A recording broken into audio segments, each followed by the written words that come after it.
We might be going live. Hey, we are live. All right. Hey, everybody. Welcome to the Building HVAC Science Podcast, live from NCI Summit 2025. Eric Kaiser here. We got Bill Spohn over there. Hey. Hey, everybody. Wave to the camera. Yeah. And Winton Chi. Yeah. Am I getting that right? Okay, Winston. Yeah. Welcome. Hey, everybody. Yeah. Thanks for having me. Yeah, so we're here at Summit. We're having a good time. We're learning a lot of stuff. There's a lot of people here. We got a little over 200 contractors here. Yeah. Right. Yeah. So a little over 200 contractors here, attendees that are here to learn. We're talking about high performance HVAC, which is something that's near to dear to Bill's heart, my heart. We want everybody to do better. And so, yeah, we're going to talk to Winston a little bit about his product, learn a little bit about him. But first, Eric and I do the Building HVAC Science podcast. This is unusual that we're using really someone else's equipment and event. So remember to look for us on your favorite podcast app, Spotify, Apple Podcasts, Google, Building HVAC Science. Look it up. We have upwards of almost 250 episodes now. Yeah. So this is a little unique doing this sort of through someone else's channel, but this is pretty cool. We're glad we got invited to do it. And we drop a new episode live every Friday. Right. Or not live, but we drop a new episode every Friday. Right. And they are pre-recorded and edited to make us sound good and take out all of our ums and ahs, which you'll get it today live from Summit here in where are we at? Round Rock, Texas. Right. Just outside Austin, Texas. Yep, of Austin. And I met Winston through another friend and we'll say important person in the industry, Brent Davidson. Brent is the founder of the Heat Pump Summit. I'll put in a plug for looking for that, usheatpumpsummit.com. I think it's .com or .org. Yeah. I'm not sure which one now. So US Heat Pump Summit. It's coming up in November in Massachusetts. And it'd be a great, they're building a really great agenda of speakers. Know anyone who's speaking there, Eric? I might know one or two people. Yeah. One of them is me. I'm presenting with Mr. Bryn Cooksey, the air doctor from just outside Detroit. And Bryn and I are talking about one of the hottest things in HVAC today, which is heat pumps. Yes. Which a lot of us love our heat pumps to be able to deliver better comfort. Into things like that. So, but enough about all that. Let's talk to Winston. Winston, are you having fun here? Yeah, it's great. I like to be in person. Like what I just told Bill before. I had another podcast with Jeremy, and Jeremy was saying this is the first time he had a podcast in person. But understandable, it's Knoxville. I have to connect through Denver. So I'm assuming most people would think it's just easier to do online, but I like the in-person vibe. Yeah, I mean, in-person's a lot of fun.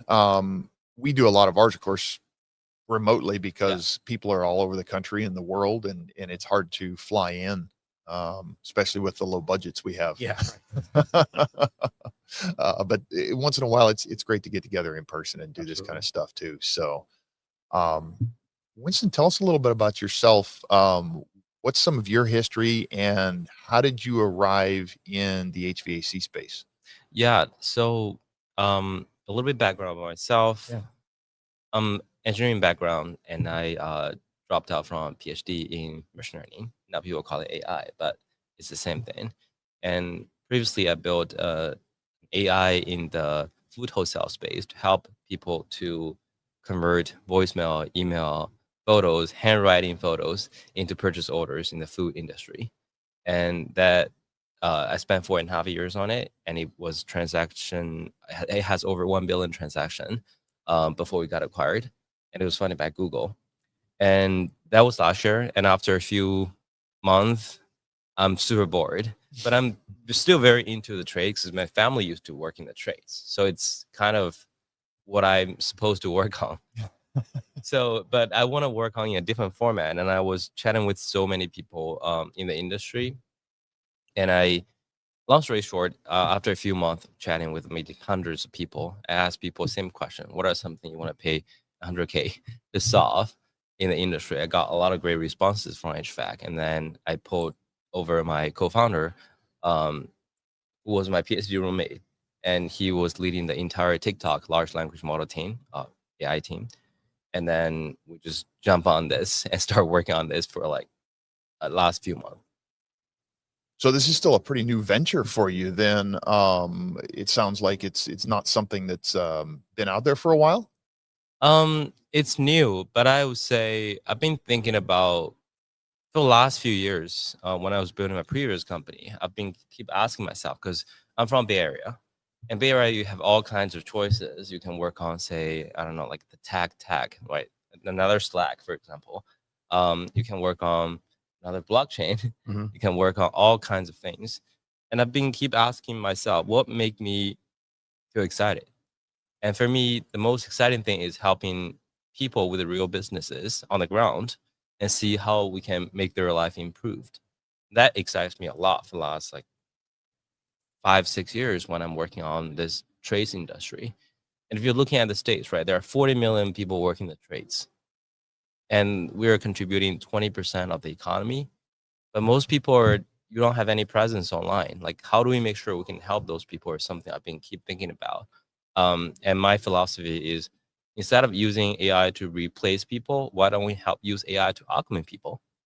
So we can get rid of the dirty work that we don't want to do, right? Like, there's some work just not enjoyable. Some work we think we can do better. And my research through the industry is that I feel with a lot of the conversations, the business owner keep telling me my best salespeople are doing 4 million a year, and technician doing 4 million a year, and my average technician are doing barely 200K.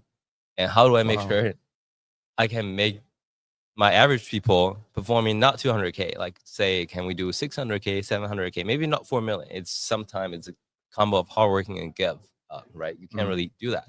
So that's been something in my mind.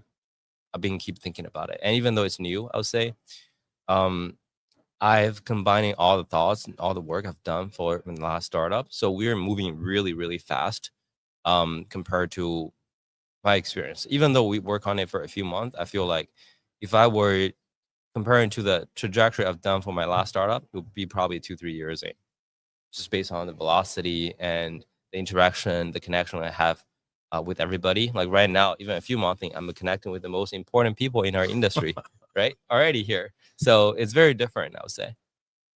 Gotcha. So tell us about the product. What does the product do? It's NOSO Labs. Yeah. What does the product actually do for the technicians? Yeah. So from the top, we were saying, how do we help technicians to do more sales, right? So one thing we need to keep in mind, technicians are never trained to do sales. We train them how to use meters. We train them how to look at the equipments, but they are not really used to the most important piece of sales, which is how to talk and how to write in the format of sales, because that's the most important thing when you're customer facing, when you're delivering the messages.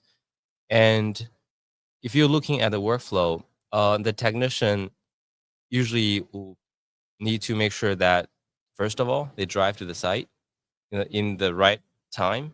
Second is, when they're in the home, they're interacting with the homeowner. How do you make sure everything is correct? Finally, when you deliver the proposal, is the proposal in the right format? And can you follow up afterwards? So did you capture all the details? We capture all the details. Yeah. So for that, the first piece of it, we call it like know the customers, meaning how do you leverage the drive time to convert the drive time to sales? Because windshield time 30% of the technician's daily work, right? And there's zero money generated except you're burning money through the gas, through the hour you pay the technician. So how do we make sure you can have a proper job brief before they arrive? Is what we care the most. And then how do we make sure they can use the drive time to follow up with the customers? Is something we can use AI to help them figure it out. That's the first piece of it. Second piece, when they go interacting with the homeowner, how do we make sure we capture the entire conversation to convert into a well-formatted proposal, so they know when they deliver the proposal to the homeowner, first, they capture every detail they discussed today. Because let's say you're a plumber, you're not going to forget. You're not going to remember what you talk about HVAC. Or if you're an HVAC technician, you're not going to remember electrician part. And that's a very common or just an interruption comes up. Yeah. And your mind's taken elsewhere. Yeah. And maybe it's traffic or something like that. And it's like, oh, what was that thing I talked about? I missed an opportunity. Yeah. Yeah. This sounds more like, to me, like even beyond sales per se, which I know a lot of people like to focus on sales, but this sounds like perhaps a communication augmenter or communications education for technicians, which is, I'm going to say something that a lot of technicians struggle with is communications, and it's translating that data. And it's one of the superpowers of good technicians. And I'm going to be talking about this in a little bit in a session. You are actually right after we get done with this. It's one of the superpowers of a really good technician is taking that data that you talked about that we get from those meters and everything else and translating it into something that's relatable to the homeowner or to the customer, the building owner, the decision maker that's going to say, hey, we want to either fix this product or we need to replace this product, and presenting that data in an understandable fashion. So is that kind of where you're going with this? Yeah. There are multiple pieces of it, right? The final product, yes. When you present it to the homeowner, it's understandable format. Like, for example, a technician, to be honest, I don't even understand what is like 200 PSI, like, or 105 PSI mean. Like, I just roughly know it's something I learned in school, right? But what does it even mean? And when you present a proposal, eventually you're going to need to present in the dollar format, right? It's $10,000. And that's it. Like, what does it even mean? People may look at a 3-ton carrier and it's $10,000. But I have no idea what it is. Like, does it mean anything to my home value, or it doesn't mean anything to my utility bill? If it's mean to my utility bill, how much am I going to save for the next 10 years? Right? So homeowners cares about all of that. So can we do something to make the whole conversation easier to convey to the homeowner the value of the product you're providing? Because right now, a lot of technicians will just provide, like, this is 3 proposals, take it or leave it. Right. It's the name of a piece of equipment with a model number after it and a price. What does that do for me? Yeah. So what's the value behind each one of those proposals? What does that value bring? Does it bring energy savings? Does it bring comfort? Does it bring fewer breakdowns, peace of mind? Solve a problem. Whatever that may be. So that's where the technician has to figure out, like, what's the homeowner's problems, what's their pain point, and then make sure that we address that. So that's an interesting concept to bring AI and things like that into that space. Yeah. And when it comes to proposal, one of the most important piece we're also handling is the rebate. Because rebate, if you think about it, it's no one's responsibility. Is it a technician's job? No, I sold the job. Is it the service manager's job? No, I managing the technicians. Is it accountant's job? No, it's nothing related to the tax and whose job it is. But if you're looking at the company, it's going to be 10% of their revenue or 15% of their revenue. So, and if you're looking at the company EBITDA, you're doing around maybe 20% EBITDA, maybe less. So if you're keeping away 15% of your company revenue, not claiming it, the company will be in a very dire situation in terms of cash. So that's the part we need to use AI to automate it, because another big piece of it is the government keep changing all of that in all different states. They change every few months. So how do we make sure you can have someone keep an eye on it? And it's not a humane job to monitor that. No, it's a grind. I know a contractor in upstate New York who has one person full-time to manage rebates for all the quotes, and they have to stay up on everything. There's so much information, like you said, that changes, and they have to do correct by the customer. Otherwise, they're liable for an incorrect assessment.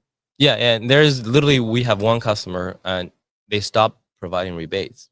I was like, why do you do that? Like, oh, I lost money because of rebate. Like, what happened last year? Because Doge shut down one of the panel, I can no longer claim rebates. Therefore, I'm losing money for a few months. So I'm no longer doing rebates. But if you don't do rebates, the customer going to ask you, do you have rebates? Everybody provides. And the close rate going to drop a lot, right? So how do we make sure that the rebates going to be provided properly? And some good contractor even do that for the customers to claim the tax credit.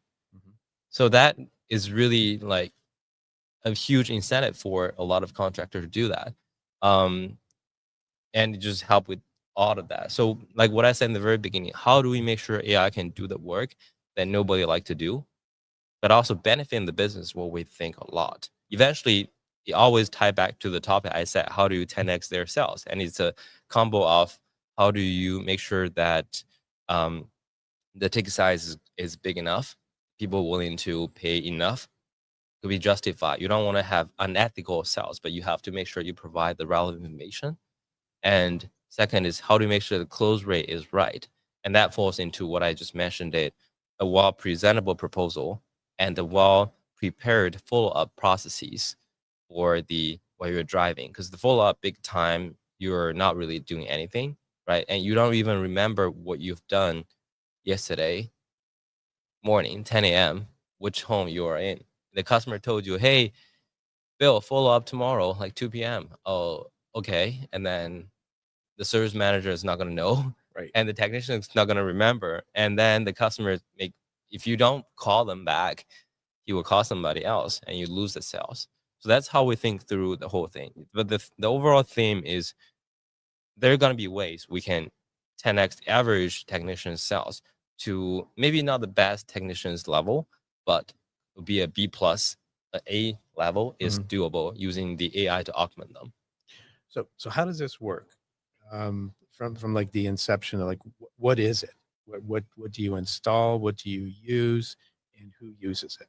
Yeah, so it's a mobile app, first of all, because I've done a lot of ride along. In the very beginning, we thought it should be in tablet, but when I'm doing the ride along, I crawl into the attic, and I was like, "Oh, why you don't bring your tablet?" It's like, "Can you bring your tablet?" The technician asked me, like, "What do you think? Is it possible?" Because you need to go through the attic. There are a lot of dust, and if you leave your tablet in the attic, Yeah, it's so expensive. Like for a good iPad Pro, is it $2,000 something? yeah. Yeah. They approach that price. Yeah. Yeah, I mean, if you start leaving tablets laying around in attics, I mean, a lot of us leave screwdrivers and pliers in attics, but if you leave a tablet in an attic, that's going to get expensive fast. Yeah, and when you go down from the attic, imagine the tablet fall. Yeah. And that the business owner are going to be so annoyed if you keep doing that. So it's a app in both Android and iOS. People can download it. So in your phone, typically, your is phone, where it's being used most of the time. Yeah. So go back to the time frame I've just mentioned it, right? It's really when they're in the truck, you can click the button, you're gonna play the voice to tell you what you're going to encounter today, like the customer's history with the business owner or the technician. So can you interact with it? We will make it interactable in a few months. Okay. So right now it's sort of like reading information you probably should have prepared yourself with, or but taking advantage of the time that you're driving to listen to something related to the work. Yeah. It's kind of helping the service manager to summarize what the job is supposed to be and something you should sell today. But I know the service manager is not going to call every job. Right. But we can pull down their ERP history about analyzing all the photos, all the logs and everything, tell them what could be something wrong, and then remind them, sell the membership. That's the most important piece, because I've done so many ride-alongs. I probably only see 2-3 times that the technician has sell membership. Even though they're a new customer, everybody forget about membership. But it's such an important piece of the business. And then after they have the job brief, they can also utilize the follow-up feature, which is in a similar format. We're going to tell you what you've done yesterday on some of the format customer told you. We can schedule the format for you. If during the recording, say yesterday, customer told you, follow me up on Wednesday morning, we're going to schedule that on the Wednesday morning. So you'll pop up when you utilize the app. Wednesday morning, there will be something there. You can play the button again, tell you what you've done, what customer told you to follow up, and we compile the text message for you. So you just need to click the button and go out with your phone, or you can call them. There's a button right there. But instead of try to pull down the server titan, we get it right for you at the moment. And is there some company database or dashboard that somebody's looking at multiple people using this. Yeah. The dashboard is for service manager. Right. Yeah. Service manager cares about how many follow-up we've done. But based on my ride along, I rarely see people doing follow-ups. The best technician does. But generally, the average technician, they rarely do it because it's so hard. They don't remember who is it. Like they can't really just go to the Service Titan or House Call Pro to look at it. Who am I going to follow up yesterday? It's so difficult.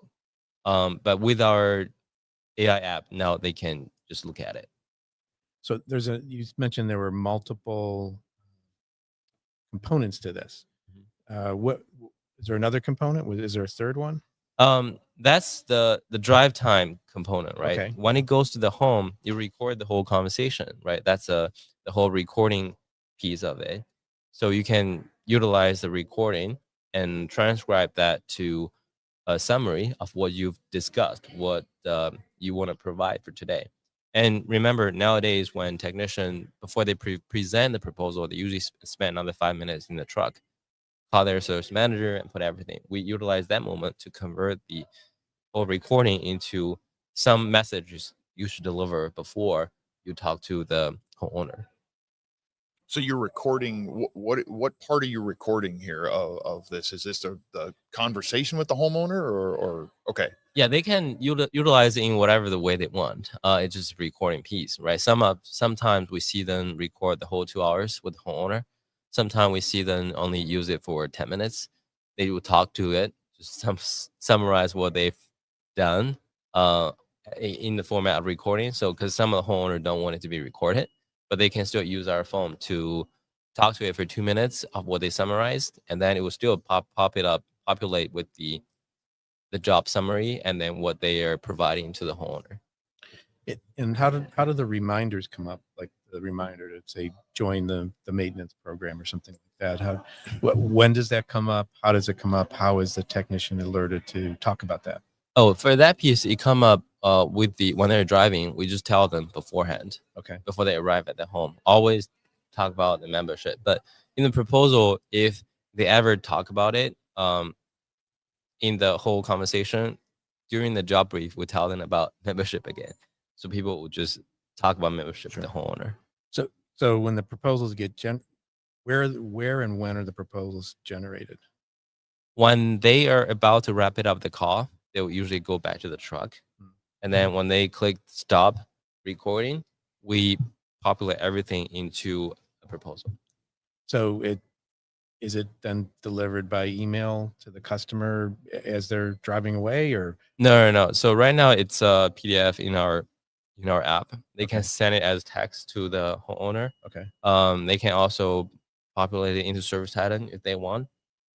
So you have a Service Titan integration then? Yeah. Okay. Any other integrations with other ERPs? House Call Pro as well. House Call Pro as well. Okay. Yeah, and we also have House Call Pro founder and SVP at Service Titan investing in us, so it's very native. Gotcha. Sorry, I just wanted to ask that question there while you were going through things.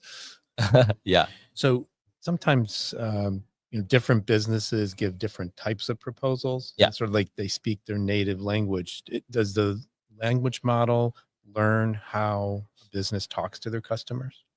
So we have, first of all, we have a fine-tuned model that can sit on top of whatever the business format it is. So we can always tweak a little bit based on different businesses, and we understand every business are running subtly differently. So for that, the proposal part is very easy configuration. We can configure for any business for the right format they want. Okay. Yeah, I would say using AI is much, much easier compared to the older days. Because remember, older days when I'm building all the website and all that, you have to almost configure the whole thing, customized for one business. But now it's just a few lines of code, and you customize the entire thing. So when the technician gets this proposal out of the app, is it a good idea for them to review that before they send it? Of course, to make sure that everything on there will say is technically accurate, or something wasn't missed. Maybe there was a conversation that didn't get recorded that needs to be, a certain component of that needs to be added in there, or something like that. Of course. we want to be the augment of the technician. We don't want to replace their job. So our an ideal workflow is technicians use the 5 minutes in the truck or the time they call their service manager, really review the whole thing. Because like what I mentioned in the very beginning, the issue on a lot of the good, better, best proposal nowadays is it's fuel line item. What is it? Like you have to spend some time to explain with the homeowner why you should choose this 3,000 repair versus another 7,000 or $10,000 replacement. And different homeowner has different priorities. Some homeowner may want to sell the home in 2-3 years, and what does it mean to the home value, right? Like you have to think in their perspective to understand what it is. So our proposal will include all those details with proper graphs, and the technical detail we've eval very thoroughly. It should be correct based on what we've done. We've spent a lot of time, and kudos to my co-founder. He has over 1,300 AI paper citations. Wow. Yeah, so fully qualified to be a professor in top colleges. So a lot of the calculation I don't understand, but he's very anal on all of that.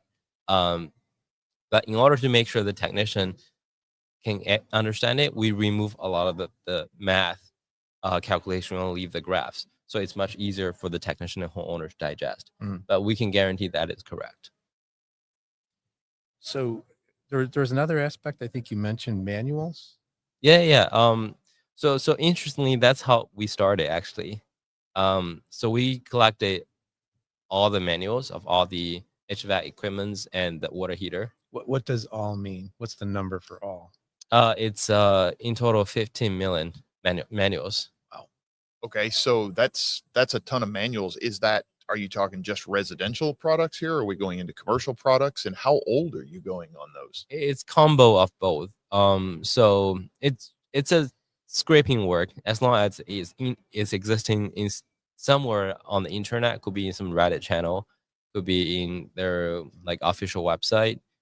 We scrape it, so you can go as old as some hardly to read format, to some of the most modern ones.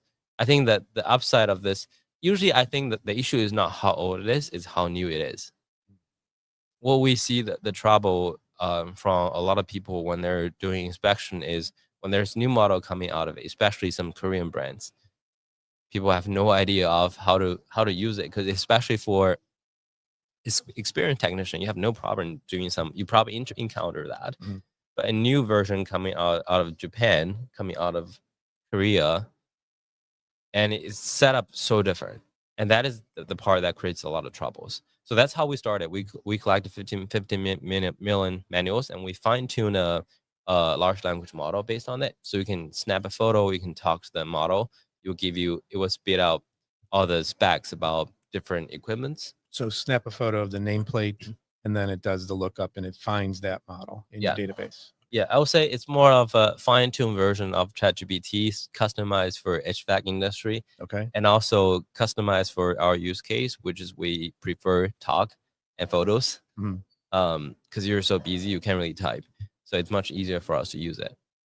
Yeah, sometimes it's hard to stop and type things out when your hands are full of dirt or something like that. It can be kind of easy just to grab a phone and talk to it, or say, hey, snap a picture, look at this item, search this up, give me the technical information about this piece of equipment right here. So you mentioned ride-alongs.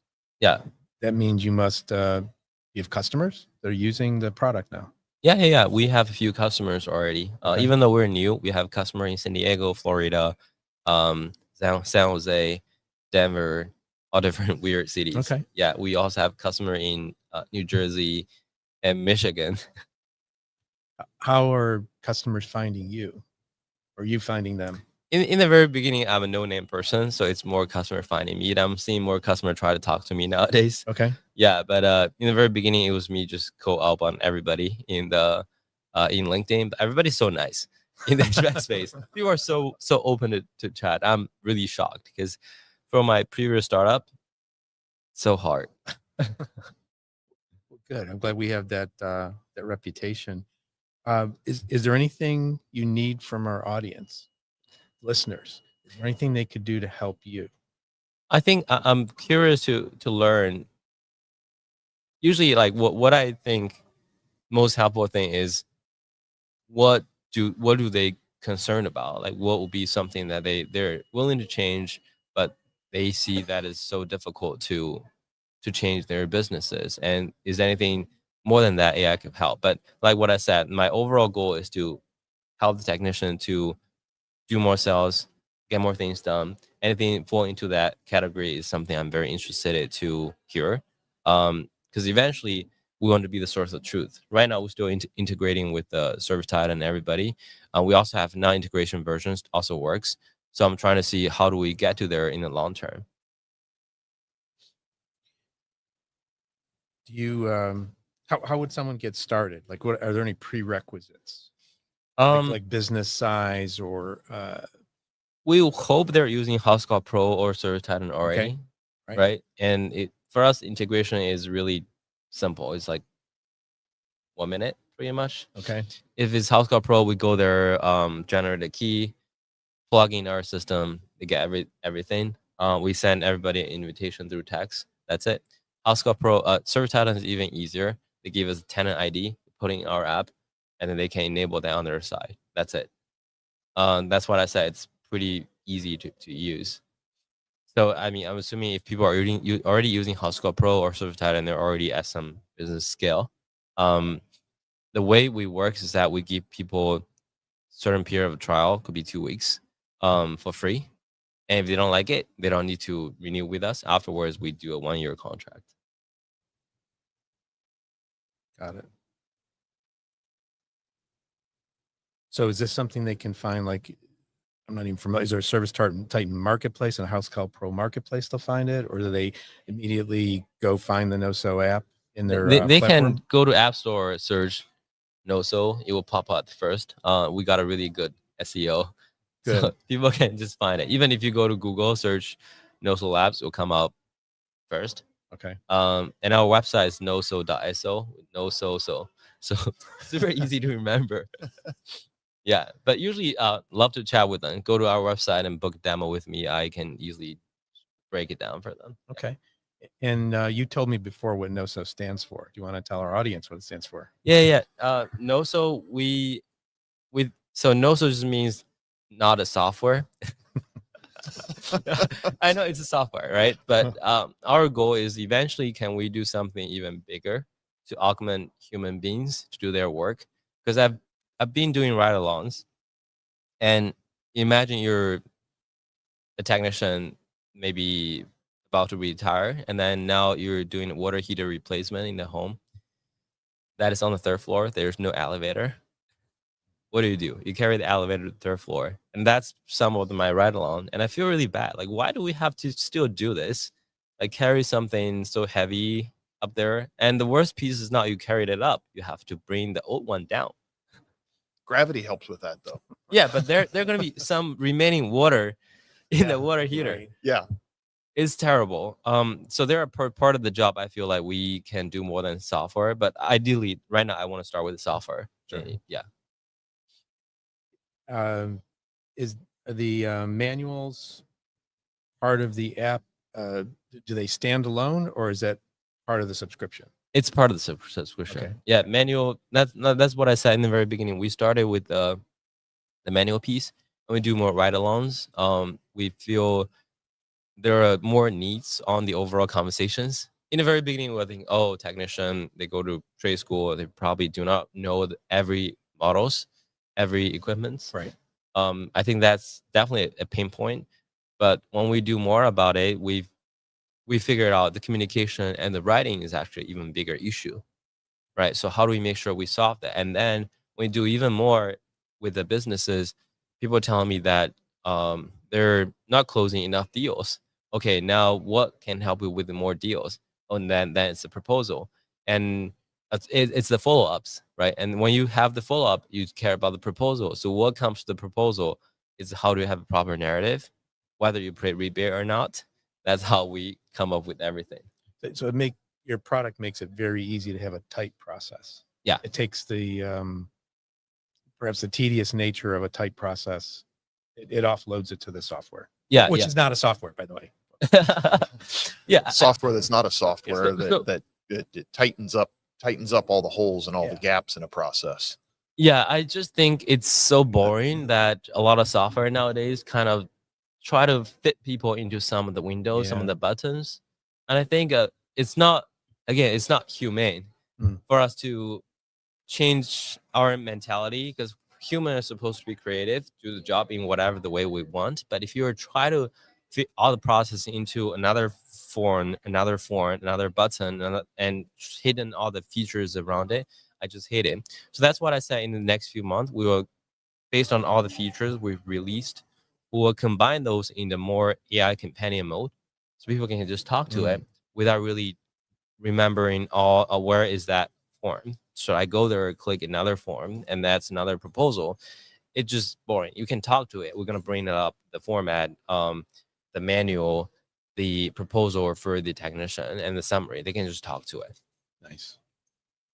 Very cool. We're running short on time. Yeah, we're gonna start running low on time here. I've got to get to a room to go present a session. Right. Um, And you're at the DJ mixer board there, which I'm not going to attend. there's a lot of buttons over here. I know you can't see them all, but there's a lot of buttons over here. Thanks, Adam Muffich, for setting all this up and putting it all together. You did a nice job, and it's actually really easy to run this here. So sort of to close this out, is there a place someone can experience this, like in a demo, a video, some kind of testimonial to learn more? Yeah.